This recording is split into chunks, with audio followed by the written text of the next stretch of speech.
Boom. All right. Well, welcome everyone. We have a very special guest today. His name is Jack Jacobs. He is from California. We actually met on Clubhouse. Very interesting young man. He's got a lot to talk about in terms of cryptocurrency, working on a lot of developmental stuff. But first and foremost, let's get him introducing himself. Hey Jack, how's it going? Oh, thank you. And Nice. thanks for taking the time and having me on this podcast. I always look forward to discussing about decentralization and really the future of what I see, the future of mankind. And it's it'll be a fun conversation. My name is Jack Jacobs.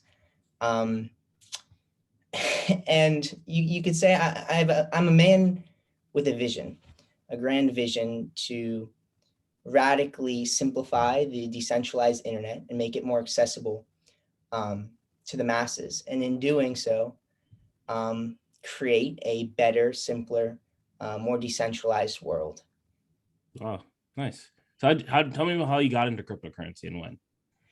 So, so I would say what happened is this. I had developed certain more philosophical um, ideas. Mhm. And especially after the election, I was quite anxious because what I realized is this. I can Yeah. disagree with you, you can disagree with me. That's fine. That's important in democracy. But we need certain core institutions that we both trust and value, like the purveyors of information or the platforms that enable free speech, so that we can make a difference to the legal avenue. And Yeah. I found that in those institutions and many more, the trust may be at an all-time low. And to me, that's fundamentally unsustainable. I sort of like to think of society sort of like this house of cards. And the glue that holds it together is this trust in one another and trust in shared institutions.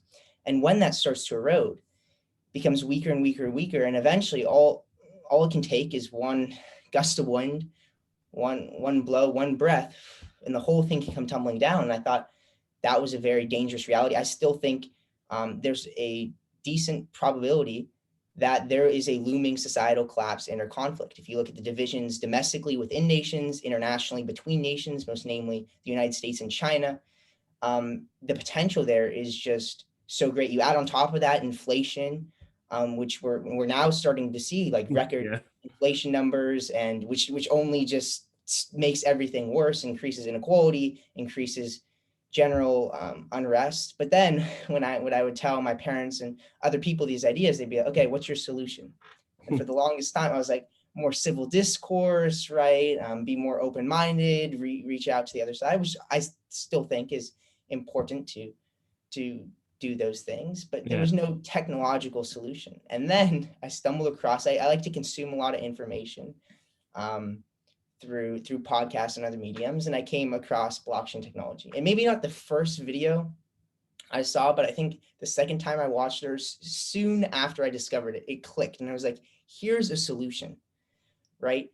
To also this idea of trust. I believe trust may be one of, if not the single most important idea conceived by man. In order to have anything, in order to have governments, businesses, relationships, friendships, anything that sustains over time, there must be trust. And to me, as long as you trust this network of computers owned by Yeah. different people all over the world that are mostly benevolent, then it solves this issue of trust and it can enable us to interact in this more peer-to-peer and decentralized way. And Mm. that just lit a spark, this fire within me. And because I also connected it to this, all throughout human history, a lot of power has been concentrated into a few hands, whether lords, monarch, even the current capitalist system. And that's not to argue for the abolition of all hierarchies for communism, because there is value in some hierarchies, especially meritocracies, right? Where Yeah. those that provide more value rise to the top. But the issue still is whenever a lot of power is concentrated into a few hands, right, there's still the potential for malevolence on a grand scale, right? Just think in the 20th century, big bureaucratic governments, tens of millions of people died. Fast forward to today, and we're highly reliant upon like centralized intermediaries for like everything we want to do. Like if I want to send money to you, let's say through PayPal or some other Alipay, some other payment processor, the money first goes to them, then it goes to you. The Yeah. fundamental issue with such a system, right, is this reliant upon the benignity and security of that middleman.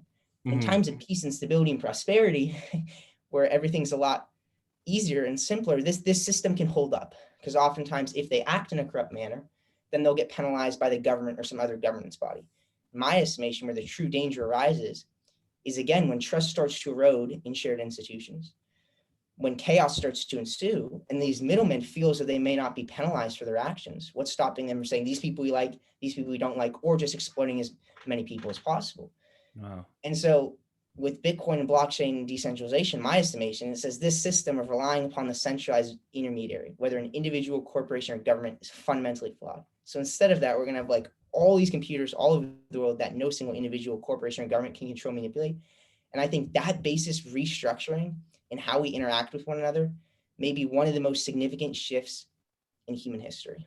Wow, you're right. That's very powerful, because that's exactly what, when I got into Bitcoin back in 2017, I saw the shift and I recognized, I'm like, this is technology that is gonna utterly change the way that we do everything. And then you see the price and you're like, ooh. And then you get like, it's like I find it always being like a battle royale between focusing on the price and then focusing on the technology. And then there's a lot of times where people are like, the price, the price, the price. And then you're like, but the technology, like that's the actual thing that'll make it last. And I'm just like, whoa. So you got in, what year was it when you actually like It was actually this year, crazily enough. I got in, and then I was so passionate about this. Yeah. I then wrote a book, an introductory guide called The Building Blocks of a Better Future, an introductory guide to Bitcoin, blockchain, cryptocurrencies, and a decentralized world. It's on Amazon. Wow. And in order to sort of simplify, and that also helped, and also with Clubhouse, as you brought up before, like just talking about these ideas, writing about these, researching these ideas more, it helped to sort of further my understanding of this technology. I still have a lot to learn, and still the infancy in this experience. But so that really got me going. And then now we're today, and we're on the catalyst of building something truly monumental. Yeah. Tell me more about what are you building? So right now I'm in the early stages, building the team, etc., of building basically a better, simpler, holistically sustainable, decentralized alternative to the current centralized way of things. And what that means is basically creating a decentralized ecosystem, an alternative to current existing, mostly internet applications to begin with. For example, it's starting with an exchange, a holistic exchange that will greatly simplify the process for novices, for beginners who are just trading fiat, trading US dollars, don't know anything about crypto. How do I get into this? How do I start exchanging in a decentralized way? Yeah. Right now, there can be all these barriers. There's all these different steps and all these different exchanges and decentralized wallets. And it can be quite confusing for many people, even myself, when I went through that process and did it. And so that will be the first major project that's going to be starting development pretty soon. And we have a lot of things, but that's just the beginning. And then really there'll be payment processors. There'll be eventually social media and search, et cetera. Basically these alternatives to existing applications where, like, think about it. There's growing distrust, arguably justifiably so, in many of these institutions, whether it's censorship with social media, the issues we've been seeing there. And we really seek to make it as simple as possible to transition from the internet, the centralized internet, to the decentralized internet. And if you look at like most of like the most significant companies or governments, et cetera, throughout history, what do they often do? Like, think about Apple. Apple's a great example. They objectively don't have the best cameras, the best screens, all that. But what did they do? They simplified the Internet of Things. They created a simple hardware device with a simple UI that onboarded billions of people to the Internet of Things. But they couldn't be where they are without the creation of simplistic internet applications like the Googles of the world and the Facebooks, et cetera. And in a similar way, but this way, starting with software, because we already have a lot of the hardware, starting with software, creating those alternatives to make Web3, the decentralized internet, much more approachable to the average person. Nice. So in terms of like, would this be considered a layer 1 or layer 2? This will be a layer 1. It will likely be a parachain on the Polkadot network. Oh. And Pardon? I said dope. That's really good. Yeah, yeah. Yeah. It should be it's gonna be a crazy adventure, and but I look forward to it. And this is the potential to help a lot of people and to make this important technology accessible to potentially like an enormous amount of people. Nice. Which So you're and also in university, right? no, actually, I'm still in high school, but Wow. yeah. That's crazy. So you're in high school doing all this. And so this is the crazy thing. I talk to people that are always younger, and I always say like, hey, like there's guys right now who are X like this year's old, whatever. Like I'm guessing you're 17 or 18. 16. 16. Jeez. So there's guys that are like 16, 12, whatever, and they're out there making NFTs, developing and doing all the stuff.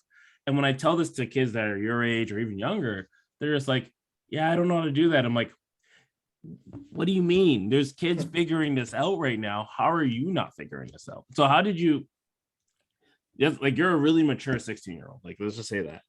Let me get that out of the way. Cause I know right now, everyone that's listening to this, right? What? How's a 16-year-old developing this? But what was you said that one of the things that got you was the last election that just happened. And then I'm guessing the influx of cryptocurrency and the influx of everything. So your passion now is just to go around and just make more decentralization. Getting that Yeah, and right? make that I think this again may be one of the most significant shifts in how humanity interacts with one another in human history. And so I want to make it as simple as possible and as accessible as possible. And in doing so, because here's what's going to happen also. Unfortunately, going back to the societal collapse inner conflict, Yeah. I think what's going to happen is twofold. One, in the short term, I think there's going to be a very destructive societal collapse inner conflict. Okay. And Yeah. originally, I wanted to prevent such catastrophe, and I will still do everything in my power to do so. But what I've come to realize more recently in the past couple months is that sometimes, if you look at history, there's just so many factors, and certain events may be inevitable, Yeah. Yeah. right? And there's a couple things you can do with inevitability. You can ignore it, you can acknowledge it, not do anything about it, or you can embrace it. And what I seek to do, and what we seek to do with what's being created, is basically before, but especially during and after this societal collapse, inner conflict, provide an alternative. Because what's going to happen is this: right now, crypto, there's all this innovation taking place. There's some people getting into it, but it's somewhat still fringe, especially relative to the global population. Yeah. It's like 1 or And 2% right now. yeah, and especially certain people can get fixed in their ways Mhm. and can be unable to change their mind. But what happens is in times of chaos, a lot of preconceived notions, once you see with your own eyes how what you invested all of your basically part of your own identity, really, in your beliefs, you invested it in this system that you thought worked well, and you see firsthand all the flaws that it has, all the destruction and part of it that could have been prevented, and all the corruption, etc. And then here's an alternative. And what I think is going to happen is, as the world as we know it, the centralized world, the old order starts to erode more and more, and chaos starts to ensue, I think people are going to are naturally going to gravitate towards this alternative, towards this decentralization. But what's also going to happen, and why it needs to be created now, as soon as possible, and because what's also going to happen, in my estimation, is this: in the short term, yes, between nation states, maybe there's some other quasi civil wars, et cetera, that add additional chaos and destruction. But in the long term, and maybe this conflict gets postponed a little bit for whatever reason. I mean, it wouldn't be the most ideal for either the United States or China to go to war. We're just so intertwined with trade and everything. It still may happen over Taiwan or other issues and their aggression in the South China Sea, but that there may be some non-lasting sort of peace as to prevent war in our current state.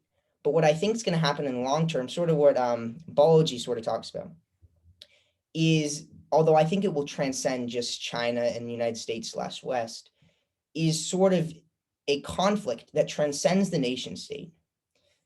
That's basically those that envision a decentralized, a more free, a more transparent world, and this decentralized way of things. And I think what's going to happen is people in both, there's going to be this concerted effort by people in positions of influence in corporate and governmental positions to push back against the adoption of this technology. Because think about this. Let's take the corporate example. Let's take Zuckerberg, for example. Yeah. You have all this wealth, but more than that, you have all this influence. And to go from that, I'm not going to say to nothing because it wouldn't be nothing, but to a fraction what you once were is not going to be easy. Yeah. And then you add on top of that, even more arguably, is governments, is nation states. Let's say the Chinese Communist Party right now. You govern based upon force, okay? If you look at censorship, if you look at all these different things, that is how the system is designed right now.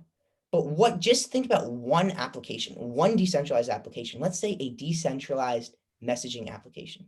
Mm-hmm. That in and of itself, provided to the Chinese people, could pose a legitimate threat to the Chinese Communist Party. And that's just one application. Yeah.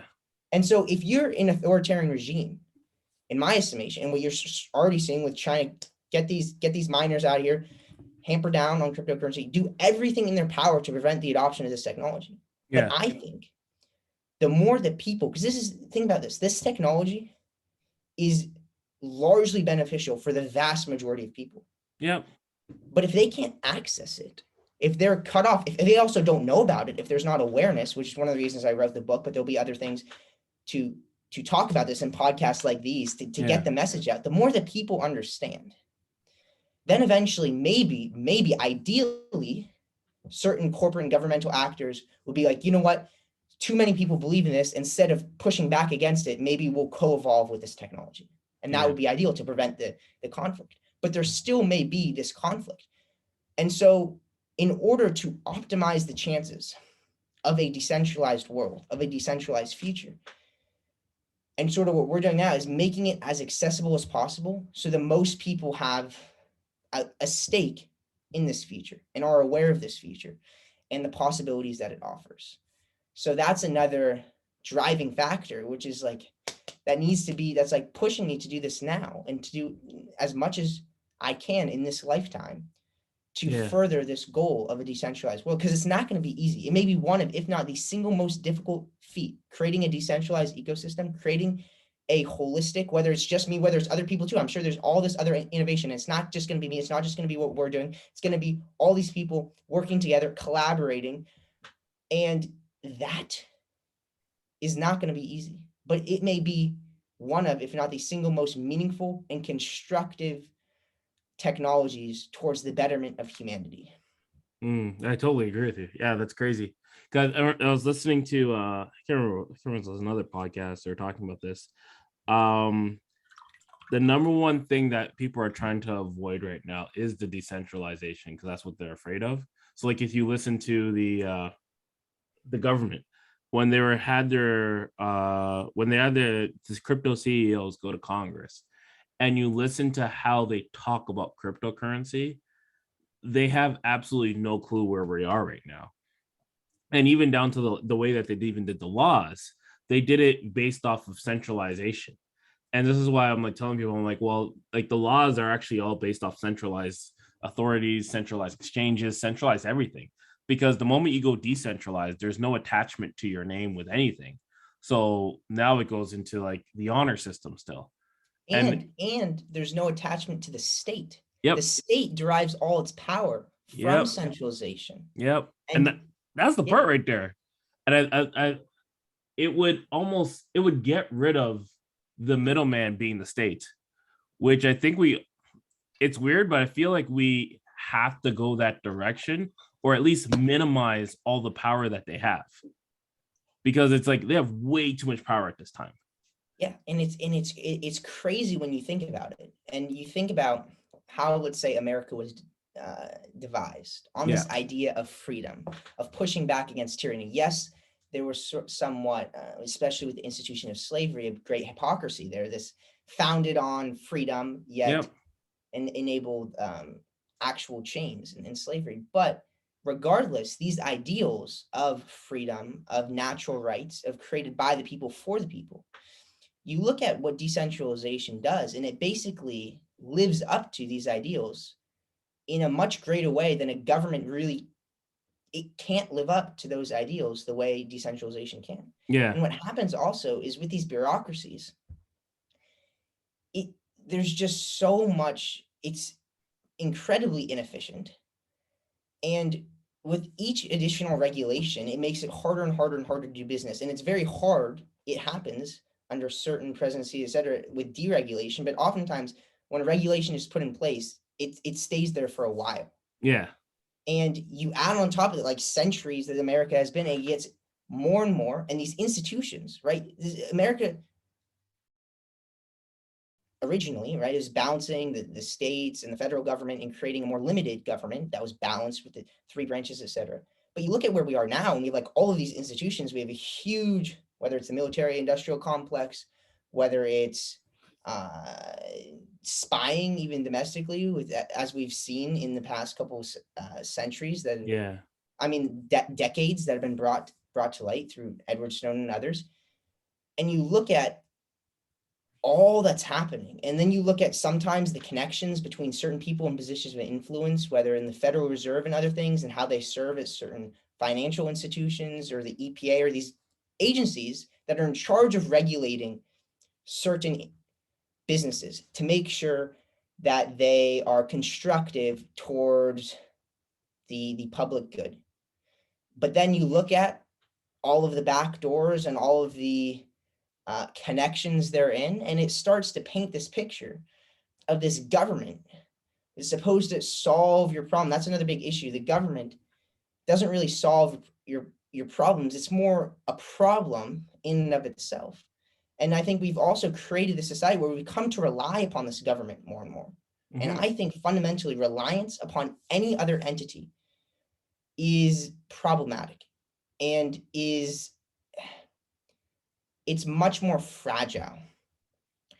In times of peace and stability and prosperity, everything is so easy. But what happens again in times of chaos, if you are dependent upon another entity, whether that's businesses for a lot of your food, whether that's financial institutions where you save your money, whatever it is, when chaos starts to ensue, when you can't then access your money from the bank because it's gone bankrupt, okay, it doesn't have, with fractional reserve lending, et cetera, it doesn't have the capital to give everyone back their money. When you go to the grocery store, and I mean, we sort of saw this under the pandemic.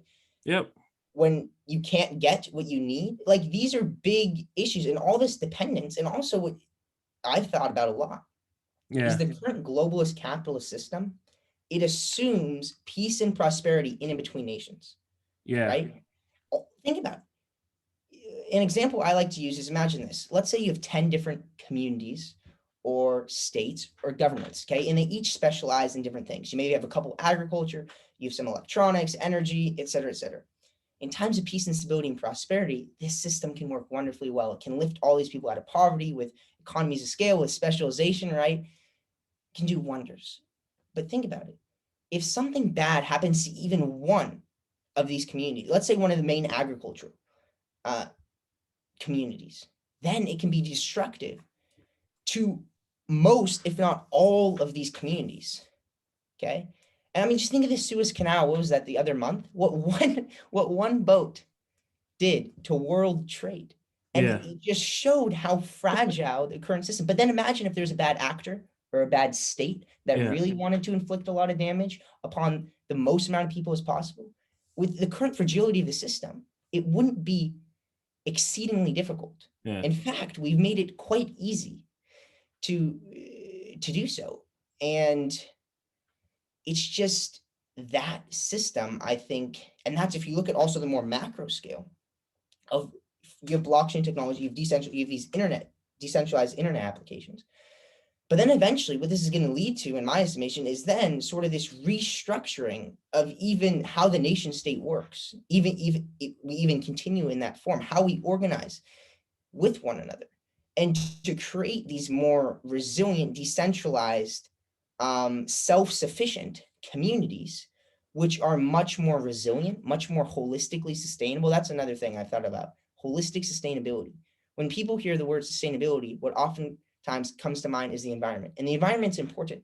But to me, there's so much more to sustainability. There's economic, political, social sustainability, with the ultimate aim really of sustaining the human species. And in order to do that, we need to become less dependent.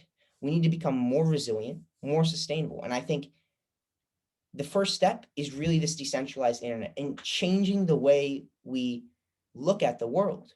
We don't have to be dependent upon entities like the state or otherwise. They want us to believe that we have to be dependent upon them because that's where they derive their power. That's where they derive their fortunes, etc.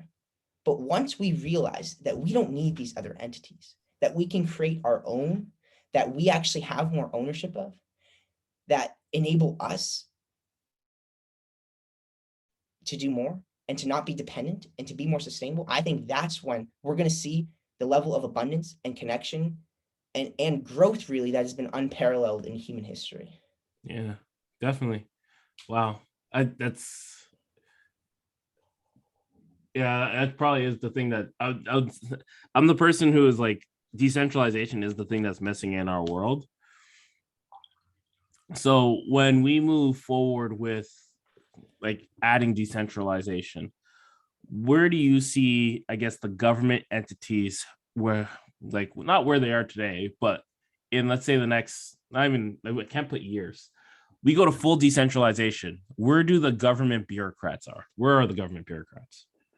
Uh, there really aren't that many government bureaucrats. Like, Yeah. and this is going to scare a lot of people, and this is going to be controversial what's being said right now. Yeah. And again, this is one of the reasons why there may be this concerted effort to push back.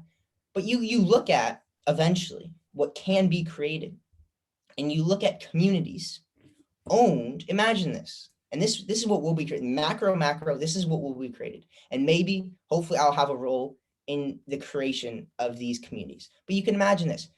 Here's a community where you own an apartment, whatever, but then you also own a part of the community itself. So as the community succeeds, you yourself also succeed. You have more of an interest. If you look at incentives, which are one of the predominant forces, really, and that's one of the reasons many people believe capitalism has worked so well, because it's enabled better incentives, where then people that have these great ideas for innovation, et cetera, and they put in the work, et cetera, then they have the potential to excel and to achieve more. And that's a big incentive there. But then, so you look at communities that are owned by the people, then the governance they're in, I think more like liquid democracy, where you, to my understanding, you either have the option to vote on different proposals yourself, or you can delegate to someone else. Because sometimes representative democracy can work, it can work wonderfully. A republic can work wonderfully. That's sort of what we have in the United States. But at the same time, there's a middleman right there. You're electing someone who you think will vote or align, usually not on all the issues, but some or most of your issues. But they still have the potential to vote in different ways, to whether lobbyists or other things that funded their campaign to act in ways that they didn't say they were going to. And there's just that centralization risk. There's middlemen right again. And with a liquid democracy, then you have the potential, if you really believe in something and you want to make sure, you can vote on that proposal. Then if you don't, you can delegate to someone who you think is more knowledgeable in that field. But then you look at that, and then imagine these communities, okay, which are also holistically sustainable. They have at least, I think this is the future, they have at least all the necessities: food, water, energy. They produce some electronics, etc., but they at least have all the necessities And think about that radical shift, just that, having food, water, energy, all of that. Guess what that does? Before, with the 10 communities example, if something bad happened to even one, many, if not all of them, could be doomed. With this, just having all the necessities, while that's a lot more effort, guess what can happen now? Something bad could happen to every single one but one. Yet humanity and that community could still thrive and still live on and sustain itself over time. And I think that's really the future. And you can imagine also having their own military, et cetera, and then being part of this greater, um, you could call it confederation or whatnot, of different holistically sustainable communities all over the world that create sort of this web. And that think about also with the internet and the decentralized internet as well, what does it also do? It undermines your physical location, your geography. Now you can interact with, as we're doing right now, interact with people all over the state or country or world, right? Yeah. And so these geographical, those physical barriers are becoming less and less and less important. And this is also, I think, what's partially going to, if not already leading to the demise of the nation state and how it's currently structured. Because think about this. Do you have more in common with someone who you live in the same geographical location of? Sure, you could say there's more to that. There's education system, there's other institutions, there's a shared culture, etc. Or do you have someone who you consume the same content as, who you believe in the same ideals, who have a similar understanding of the path? Who do you really share more in common with? The person who you happen to be born in the same, usually, unless you're an immigrant, but the vast majority of people usually are born in the nation state in which they reside. Okay. Do you have more in common with the geographical person or the person that you share all these ideals with, all these ideas, that you maybe have similar hobbies, that you have similar understanding of the past? And see, that fundamental shift is only going to be furthered with decentralization. And that, but that thing about that though, that's a big shift. And that can be scary to especially the current, like think about this now, if you're an executive or if you're just one of these institutions, let's personify an institution. Let's say you're a government. This is a person. Yeah. And you, from all these past centuries, you've had all this, you've been able to use force, you've gained more and more influence over time, you've gained more and more wealth as the wealth of the world has really increased and increased. And now you see this technology, which first was the internet, which sort of undermined some of the barriers. It's, a lot of the times they're even random barriers that don't even make sense. Yeah. Like just if you think about it, like especially like after World War II, et cetera, some of the borders that were made like have led to conflicts, et cetera, that could have been avoidable. Yeah, there's like And parents and friends and cousins that were now enemies because there's a border. yeah, like it's pretty crazy once you think about it. And then they like that I would be fearful if I was that institution, right? But Yeah. the thing is, and again, that's why making it more accessible, simplifying it, this decentralized internet will pose a risk to these old institutions, but may also uplift. And especially what I think is going to be one of the most significant things about this technology is, yes, it will change the developed world, but where I think it will be most pronounced, most significant is in the underdeveloped world. If you look at whether parts of South America or Africa or the Middle East or India or Indonesia, et cetera, you have billions of people that have all this potential. But you could say for the luck of the draw, whether they live in a country with inflation or hyperinflation, or there's some corruption in the government, et cetera, where you have all these people with all this potential, but it's not being optimized. It's not being utilized. And what I think decentralization also is a great, it's a great leveling uh, device. Okay. And it has the potential to create a much more level playing field where now just messaging applications, if you live in like, I was reading something the other day, it's like 50% or something, or some significant number, 30 to 50% of people, maybe it's a little less, live under an authoritarian regime. Just these messaging applications, the ability to then spread ideas. And if you have an idea that has some merit, okay, to spread that, a more stable currency, okay. We, especially in the United States, many people, I feel like they don't appreciate that the United States, the US dollar, living in the United States, the US dollar, especially after World War II, has sort of been the reserve currency of the world. Okay. And with that, we've had inflation, especially after coming off the gold standard. But comparatively to some other nations, it's not comparable. And when you live in a nation with hyperinflation, it is extremely difficult to get out of that because the money you get becomes more and more worthless over time. And what happens is it creates a cyclical cycle of poverty.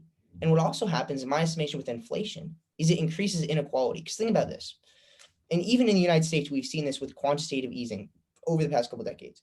Those that own financial assets, whether stocks, real estate, precious metals, they've seen these amazing returns. As all of this capital flows into the system, it lifts up all these assets. But then you say maybe the average person that just saves money in the bank, what they own, those dollars become more and more worthless with every new dollar printed. And especially comparatively to the asset owning class, they own less and less and less. And you extrapolate that out over years or decades. And what happens is this, and this is a common trend throughout history. You have more and more people that have less and less ownership in the system, and you have fewer and fewer people that have pretty much all the ownership in the system.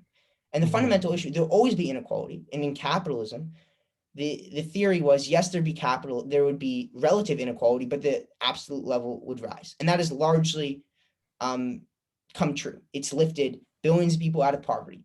But when you talk about more corrupt capitalism, more inflationary capitalism, then think about this. If you have all these people who have very little ownership in the system, and the only reason they're staying in the system is because their absolute level is higher, what happens when that absolute level is diminished? What happens when there's a pandemic, a natural disaster, a flood, etc., where now you have all these people, very little ownership in the system, and then their absolute level diminishes? They have nothing to lose. The potential then for revolution, for a conflict of some sort, is so radically high. And that's one of the dangers, really, what all this money printing, et cetera, that's happening.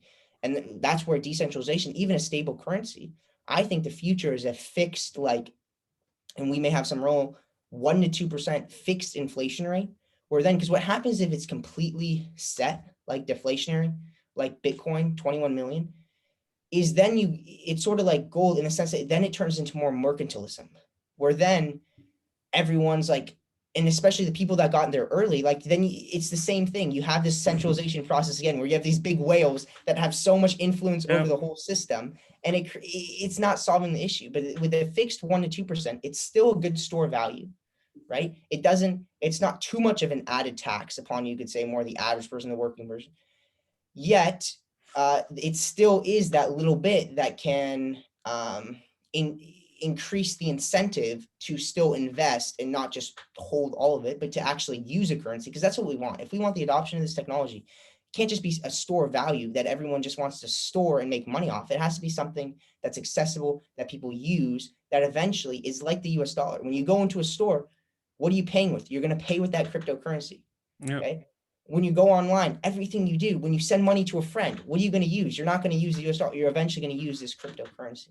And we need to get to that point. And I think that fixed inflation rate is what's going to do it, and what's really going to lead. And then you look at social media, all these applications that will be created.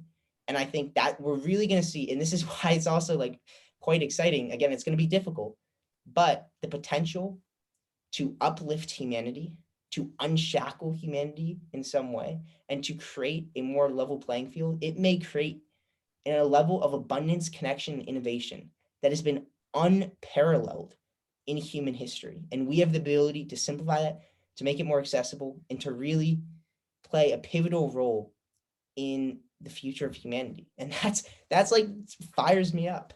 But it's gonna be difficult. That's for sure. That's kind of like when you speak about inflation, hyperinflation, you look at like places like El Salvador, who has added Bitcoin as a standard. And the fact of what has happened in El Salvador, if you look at the crime rates, it's starting to go down. If you look at the shifting of the society, they're also attracting people there. So you have people that are like actually looking into moving to El Salvador, looking at houses, looking at the things that are going on, because they figured it out. Hey, if we adopt this currency, we get people that are part of this, that believe in this thing, but we can also get more innovation. And so like that's the part where I think the US and like other countries are fighting off by not accepting cryptocurrency. You're almost like the you said something and it made me think about that. Like literally, if you do not, if there's more regulations that you bring in, what you're also doing is you're just sending innovation to another country. And then because what happens when you have lots of money and people are going to tax you more, you're going to be like, well, I'm going to go live over there and plan all my ideas. And I'm going to put it in your country, make all the money, but I'm not going to pay any taxes, which is kind of like the decentralized system of the cartels. um, but there was one more, which is funny, the nation state. We only have like 3 nation states in the world today, I think there are. Singapore, not Morocco, Monaco, and somewhere else. Might be Hong Kong. At one point, we were all nation states, and that was a lot more decentralized than the way it is right now, which is the state owns everything versus like the country state, or the city state. That's what it was, city states. With decentralization, when you were talking about it, it reminds me of that. It reminds me of the city state and how I live in Toronto, right? So like Toronto being its own city state, everyone having their own thing. And then we were talking about utilizing DAOs and how they're gonna how the people how there's city coins coming out and people are focusing on inventing this thing that creates and helps the city. And by far, like it's just a form of decentralization that I think of where we can go with it is sky's the limit. But it does remind me that if we were to go fully decentralized, it would bring us back to the city state kind of place where we didn't leave city state because we didn't like it. We left city state because nation states became more priorities and it was more generals and more war. And it was like autonomy, right? It was like, oh, come join us. Like if you have similar interests, okay. Yeah, it was, yeah, but that's a good point. Is like that's also something I've been thinking a lot about. Is like you go to the medieval times, where it's sort of somewhat what we're talking about. You have these different cities or towns that are then fortified and that are separate. But what's really cool about now, and that's much different from then, is now with the internet and with the decentralized internet, even though, again, you may be in these different physical locations, you still have the ability to communicate and interact with people all over the world. And that's the major shift. Before, you didn't have that. You didn't have the ability to pick up a phone, call someone on the other side of the world, create a business, work with developer and all these different from all over the world and consume information from all of these different people from all over. You didn't have that before. And because of that, it was very confined and there was innovation still. And I think especially if you look at like, I think under Islam, especially at that time, there's a lot of innovation just because it was more like the dark ages in Europe doesn't mean in other parts of the country, but there still was innovation taking place in Europe. But you look at now you have the best of both worlds. You still have the potential for this decentralization, which is a much more resilient system. Yet you still have the potential for all this innovation and growth to happen at the same time with the ability to interact with people all over the world. And it's going to be fascinating. But the nation states are not like for them. It's like, think about that though. Like, why are we going to let all these people self-sort into all of these different city states that take away authority from ourselves? Yeah. Like, Well, it's a hard sell. It's a hard sell. It is. It is. But it's funny because I think internet was what was missing. If we had the internet, if you had the internet back in like the 1400s and the 1300s, I'm pretty sure as a human society, a human race, we probably would have stayed in city states. We probably would have fought it off. We probably would have been like, hey, this Britain is trying to attack me. I'll come over there. Right. And it's like with the technology we have right now, it makes sense to go back into that because like it's not even about the actual geographic location of where you're living anymore. And I think this goes into like the borderless societies and like all this stuff of like even down to like when we talk about like Olympics and it's like that's my country. It's like what does that mean? And like all this is shifting. I think his name's Todd Harris or Tim Harris, or I might be butchering his name. Yeah, Tim Harris. I think it is. He was on Joe Rogan's podcast and he was talking about the internet, and he said the functional issue with the internet, or not the issue, but the problem that America never saw coming was the internet, because North America had a border without having to put it up. It was the oceans, right?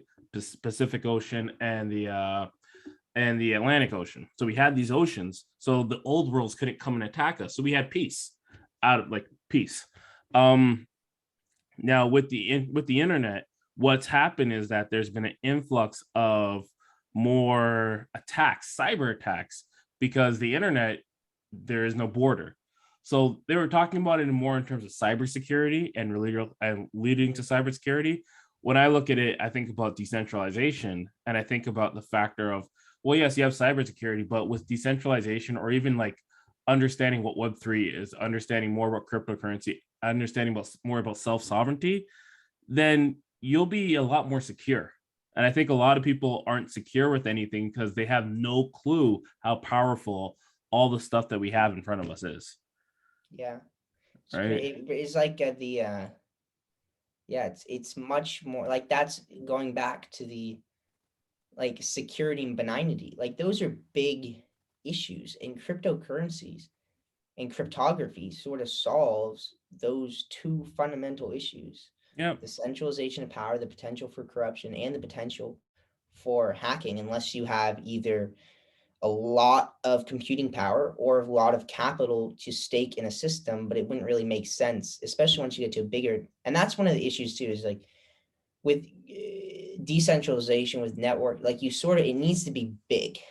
Like that initial stage is sort of, it can be like a more fragile time, but as these networks and currencies, et cetera, expand, then they become even stronger, which is another reason why some actors may push back now, and why you're starting to see, whether it's regulatory or otherwise, like certain jurisdictions are like, we're not having it, and they Yeah. may not change their ways. And you're right, but there's this shifting, which is sort of like, and what we're sort of talking about also is, I was listening to, like, I've listened to, was it Tim Ferriss? Was that? I think it was Tim Ferriss. Can't remember. It was a really interesting one. And I was like, huh. And he brought us some things about Russian troll farms and China and all this stuff. And I was just like, Uh, huh. Like that's like, it's interesting because what the main thing he was talking about was the factor that the internet, the algorithms, they force you to see the things that you disagree with, so it can cause more arguments mm, and cause more distrust amongst people.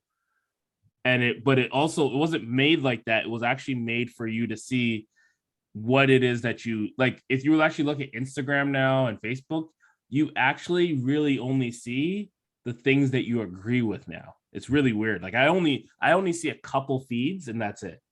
And like for me to see other feeds, it literally, I would have to dig or go to this person's actual profile. And I think about how many people actually post, and I'm like, I can't. I'm finding it very hard to believe that they haven't posted in like this many months, and I haven't seen anything. I go to their page and they're posting every day. I'm like, how come I'm not seeing any of this? The algorithm. And I'm like, huh, this is this is interesting, because my algorithm is gonna be filled with crypto stuff. So if you're not talking about crypto, I don't see it. Like, oh, you posted about your kids. Yeah, I never saw it, man. Sorry. yeah, Yeah. and that, but that's also poses like a real danger, right? Is these echo chambers that are being created, which just further sows division. And it's really like, you brought up like the nation state. We sort of been talking about the nation state. Like, what is, like, when you say I am an American, what does that mean? Like, I've read some books, etc., and there's much more to learn. And many people, you could have that conversation for a long, long time. But to some extent, it's sort of like a shared culture, a shared understanding of the past, and a shared vision of the future, and similar values, etc. But what's somewhat being what's happening in America and other nations is, you're starting to basically have these sort of alternate realities, where you sort of have these two different cultures, two different value systems, two different understandings of the past, two different visions of the future, two main ones. There's many others, but that are being created simultaneously. And then what happens though is because they're becoming more and more separate, more and more different, when they then do interact, it's very much more aggressive and confrontational, as opposed to what you could say it more used to be, was more you would work with people on the other side of the aisle more, and you would collaborate more. But I think we're starting to lose that more and more, and it's becoming more and more divisive. And it's incredibly dangerous on a societal scale, on a global scale, this sort of division. Because what happens then is, then what also happens is, then you otherize the other people. You're like, and that's, I think, also real dangers. Before, it's like, I disagree with you, but I still think that you're trying to create the best outcome for the most amount of people. It's sort of like we have a similar vision of the future, to uplift, to create a better future, but we have different paths to get there. But I think increasingly it's becoming, you disagree with me, and because of that, you are not only wrong, but you are like evil. And Yeah. you are like that, but that's dangerous. When you start Yeah. to say someone is evil, or like really evil, then you can justify potentially subjugating them, going to conflict, going to actually physically fighting them. And Yeah. then that becomes a very dangerous reality. The more we otherize ourselves, create these different realities, minimize interaction between these alternate realities, and when we do interact, again, that's what it's just much more destructive. And I think decentralization, and that's why also like, but then you also look at like shadow banning, and then what's allowed to be said and what's not. Like that's Yeah. why also these decentralized, these more decentralized applications that enable more free ideas to spread. And also, what's probably going to happen with decentralized social media is we can see exactly how the algorithm works. We can vote on how the algorithm is devised, and we can see into the mechanics of how it works. And I think that's good. That's a big shift. That's Yeah. a big shift versus these private corporations which we trust with all our data. And we've seen whether it's all of these breaches that have happened, whether it's all of the censorship, et cetera. And that radical shift, it's again, it's not going to be easy. And there's going to be this pushback. There's going to be, no, don't do this. But when it happens, it could enable a much more free, a much more transparent, a much better system. And Mm. but again, it still is. We should keep in mind a big caveat to anyone listening. Blockchain technology, decentralization, it's a technology like any other. It can be used and harnessed for good, and it can be used and harnessed for evil.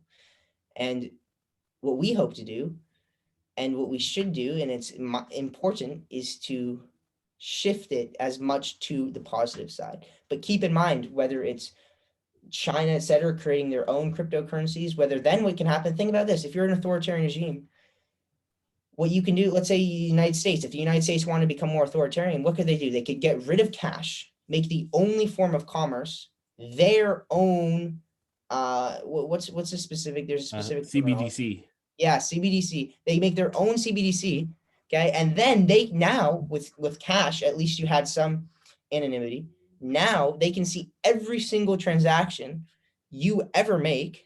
Okay.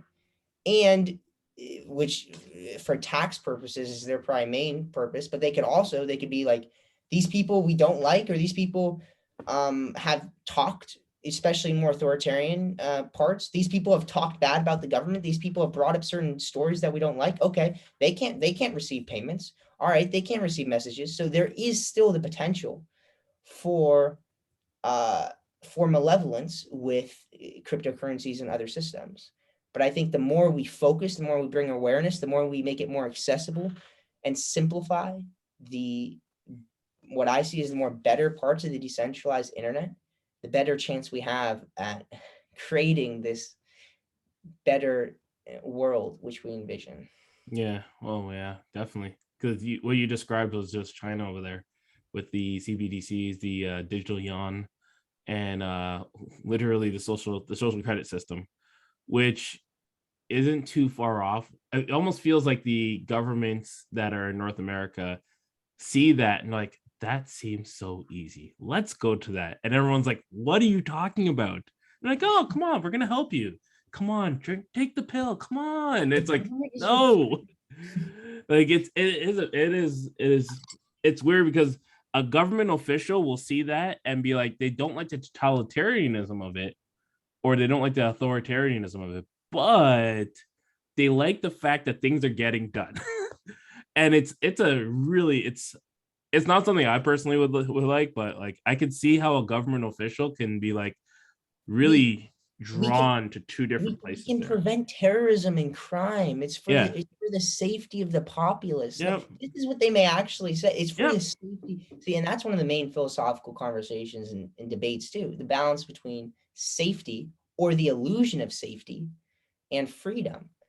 And that's an important conversation to have is, do we want this more illusion of safety, this more other entity to take care of us and to provide for us and to keep us safe? Okay, they may not actually be doing these things, but they'll create the illusion that they are.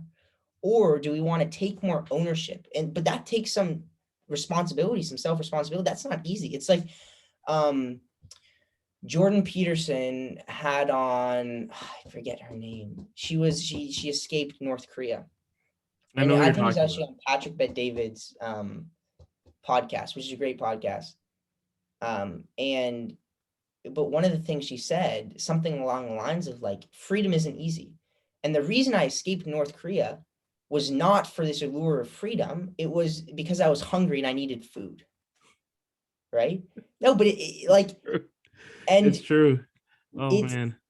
it's one of those things that like, but once it's a very it's meaningful, but it takes this responsibility. It puts the onus on the individual. You then have to solve your issues. You then have to look in yourself, look in the mirror. That can be very difficult, okay? Because you may not like what you see in the mirror. You may not like your current version of yourself. But if you have the will, if you have the strength to look at yourself, analyze it honestly, and then be strong enough to say, if you don't like it, be strong enough to act to better yourself. Whether it's physically to go to the gym, whether it's mentally to read more books, whether it's with family to spend more time with those you love, whatever it is, look at yourself, understand. And this is why I think people like Jordan Peterson, et cetera, who have a similar message of, instead of focusing on society's problems, first make your bed, first focus on your own room. If you can't even take care of your own house, how do you expect to tell other people how they should organize theirs, right? But Mhm. that can be a hard message, and it's not, Yep. but it can be a very meaningful one. And I think that's what crypto lends itself, in this decentralized internet lends itself right in, but that's not for everyone. Like, some people want to be taken care of or want the illusion of being taken care of. And especially in the current society where we're becoming more complacent, we're becoming more and more dependent upon more and more things. Like, when we just order something, oh, just right at the door. Like, I don't even have to go out to a restaurant. I can just order DoorDash or whatever. I can just order I can order all those things and they'll just come to it's very convenient. And Yeah. that's another thing, convenience. Sometimes people will sacrifice all these things. They'll sacrifice freedom. They'll sacrifice from some of their rights for convenience. I mean, that's even social media. Like, we'll sacrifice some of our data for this convenience, for this simplicity. Yeah. And that's why I think making it, the decentralized internet, simpler is, then you don't have to sacrifice your rights, your freedoms for this convenience. You can still have the best of both worlds, but you still, there may be a little bit more onus on you.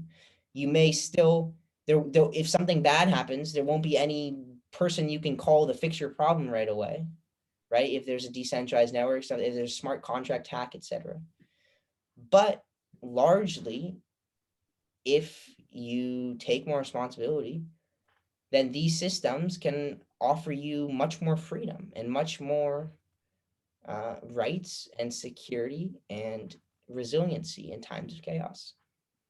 Nice. So, what is next for Jack Jacobs? Uh, work on work work on simplifying the decentralized internet. Work on this exchange first. That's the main thing right now. Been talking to different investors, working, trying, finding different developers, etc., and starting development. Build the MVP, and then also have some, ideally what I would like is to go more the ICO route instead of trying, and I could go more the venture route, which there's may still be some of that, but preferably uh I would prefer to go the ICO route and to have, instead of it being centralized and these players that have maybe already profited off, and that's fine. Like there's nothing wrong. And they can provide a lot of value. And I'm in talks with certain that they may serve on boards, etc. But instead of that, having all of these different people, having it being crowdsourced and owned by us, the people, I think that would be the most beautiful thing of all. And I'm working right now on this video that is sort of this macro, it'll be an animated video, this macro view of crypto, some of what I've sort of talked about today with and that may be, that may be an important video in spreading the awareness of sort of these macro ideas that we've been talking about, and then hopefully raising some capital and then starting development on these things. But what it looks like specifically is in the next few weeks. Right now, I'm building. I mean, I probably whatever. I'm building different, like the prototype, the UI, etc. Prototype of that. I've been talking to different investors, etc. Networking with different people, talking, having chats like these, not recorded, but of course, and finding developers, etc. And then Q1 of 2022. Q1 of 2022, either gaining funding or ideally launching this video and a website, etc., and launching an ICO for 10 to 20% of the tokens, which will then be used to create the first exchange, which will then, because think about this, for the internet, you first had to have the payment processors. Before you could have all the other applications, you first had to have the payment processors. Because, like, think about it, you couldn't have an Uber, you couldn't have all these social media, you couldn't have e-commerce, all of it without payment processors. In the decentralized internet, there's just one more step, because before that, you have to trade your fiat to crypto. So you have to have the exchanges and then the payment processor and then et cetera, if you want to build this ecosystem. So it starts with this exchange, and that's 2022 is going to be a crazy, crazy year. There's going to be a lot of innovation. There's going to be a lot of, but that's what I say is the next step for me personally is dedicated. And like, I'm willing, and this is going to sound to some people, this may be crazy what I'm about to say, but to others, they may be like, I respect that, or I found a similar thing in my calling. But for me, because I believe in this so much, in this I have a vision of the future, a better, simpler, decentralized future. Because I believe in that vision so much, I'm willing to sacrifice everything except my morals and relationship with God, including my life if need be, for this vision. Wow. So to me, this is the thing. This is the thing I'm willing and will dedicate my life towards, is simplifying the decentralized internet. And in doing so, hopefully positively impact billions of people, uplift humanity, and push humanity a little bit more towards the side of benevolence, of abundance, of creation, of innovation. And in doing so, also hopefully alleviate a lot of unnecessary suffering in this world. It's amazing. When do you graduate high school? But we'll see. Like, but again, like, if I should probably talk in the affirmative, when certain developments take place, Yeah. when whether it goes the more venture route or whether it goes the more ICO route, like, because I believe in it, I would most definitely drop out or do whatever is needed to. I mean, no, but this is much. It's true. What we were talking about. I'm telling you right now, we are on the paradigm. We are on the precipice of a paradigm shift. Yeah. And time is not on our side. Because again, I'm telling you, this looming societal collapse, inner conflict, it needs to be built. And there's a lot of innovation. There's so many other players, but this simplistic ecosystem needs to be built as soon as possible. Because again, sometimes this inevitability, sometimes the forest has to be burned before, and that soil can be some of the most fertile soil. Okay. While that destruction, while that fire may be devastating, and I would not wish that even upon my enemies, and I will do everything in my power to prevent such catastrophe. Sometimes it's inevitability. And if you can provide a different alternative, when that soil is most fertile, most willing to change, then you have the potential to really change something. Or you can imagine like a great flood that rids out the old, that enables the new to blossom. And to me, it's also like timing is everything. You could have the same exact idea implemented at one time, fail miserably, not help the people, implemented at a different time, and you could change the lives of billions of people. Yeah. And I think we're at one of those times now in history where it's like we have the potential to really change the trajectory of humanity. And You like are right. You ever read there's a book called Generations. You should read it. It I pretty will. much breaks down 100-year cycles and talks about this in terms of how generations change. And we're technically in a great crisis right now. Oh, is that like the fourth turning? That's Yes, sort of the like, fourth yeah, like turning, the fourth yes. turning. Yeah. So we are in the fourth turning, and right now there's a great crisis. And there needs to be out of the great crisis, there needs to be solutions that come out of it to bring in the next 100-year cycle. And I'm very confident that we're with cryptocurrency, blockchain technology, metaverse, NFT, all the things with that come in with that. We are in the precipice of just developing the next cycle of whatever humanity is going to be like. And I think you're an innovator in it. I think that, like, when I ask about high school, it's funny because if you look back 100 years ago, any innovator, school was like, I'm done with school, I'm going towards this. And now we're like, school's like, hey, what about school, man? Like, what are you gonna do about that? It's like, what do I need school for? I already know what I'm doing. And it's such a weird thing because of, like, if you look at the school system, not getting too deep in it, but like, it's like it was derived just to make cogs and machines. Exactly. And then The eventually you're like, I'm not a factories. cog. Yeah. Like, Like it was made to work in a factory, to raise your hand to when you're called on, to sit in orderly rows. Like yeah. the world is changing, and that's a big thing. Like when talk about this vision, one of the first things a couple years past, one of the first things I knew I wanted to change big systems. One of, if not the first things, was the education system. Yeah. I knew you hit it right on. It's not.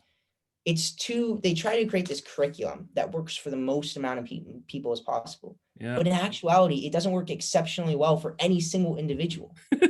It's true. And so it's fundamentally flawed. And I think what we're going to see is this shift. And I may again have a role in the development of this eventually, is creating an education system that is much more individualized, that is much more tailored to the individual student, that still enables them, yes, to have baseline understanding of all subjects, but then also to specialize. Because think about this: if someone really likes math, enable them, give them the opportunities to develop their understanding of math so that they can, because there's oftentimes people that really are passionate about something and then specialize in something that then also a lot of innovation happens from that, right? If someone's really interested in reading, if someone's really interested in writing, if someone's really interested in science, you still make sure they have that baseline understanding, but give them the opportunities to really thrive, to really excel. And that's in that which they're interested in.